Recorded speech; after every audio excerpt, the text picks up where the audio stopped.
Ich liebe es, so konzentriert zu sein. Meine Zukunftspläne in diesem Sport sind auf jeden Fall zu Olympia zu fahren und dort auch zu gewinnen. Ich bin die Ina, ich bin 16 Jahre alt. Meine Hobbys sind Klavierspielen, Fotografie und Sportschießen, und zwar Luftdruckgewehrschießen und Kleinkaliberschießen. Ich schieße schon seit 8 Jahren. Allgemein will ich nicht nur von diesem Sport leben, wie das die meisten Fußballer tun zum Beispiel, sondern mich interessiert auch sehr generell Technik oder künstlicher Intellekt oder Roboter, und ich will auf jeden Fall studieren gehen. Wir haben tatsächlich als ganze Familie diesen Sport für uns entdeckt. Das ist eigentlich wirklich super, weil dann können wir uns auch gegenseitig schlagen in dem Sport und kleine Wettkämpfe zwischen uns gegenseitig veranstalten.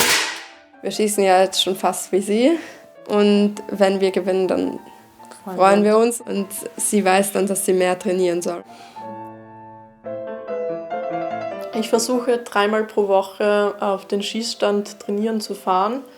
Mit Schularbeiten ist es teilweise stressig, aber gleichzeitig ist auch ein Training eine Freude für mich, weil ich mich vor dem Lernen ein bisschen drücken kann. Ich weiß, jedes Training bringt mich einen kleinen Schritt weiter. Das Positivste, als ich das erste Mal Staatsmeisterin geworden bin. Und der Titel der österreichischen Meisterin 2019.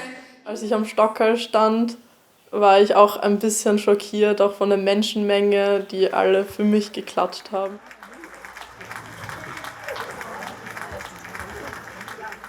Geräusche lenken mich eher wenig ab beim Schießen, weil ich bin darauf trainiert, mit Musik zu schießen und Hintergrundgeräuschen. Also blende ich das eher schon aus. Aber Gedanken sind sehr ablenkend, weil die kann man auch am schwersten steuern, und deswegen kann man das auch schwer trainieren. Ehrlich gesagt konzentriere ich mich beim Schießen nur auf die Technik, auf die Zieltechnik, auf die Atmung.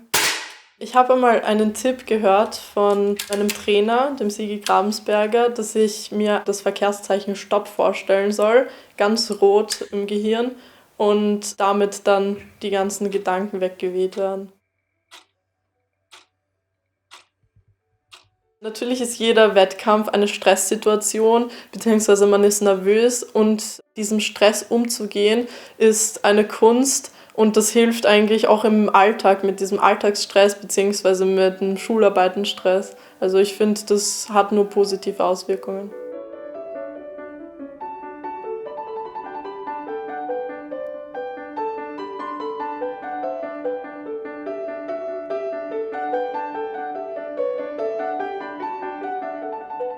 Also ich zähle Sportschießen zu einer meiner Lieblingsfreizeitbeschäftigungen.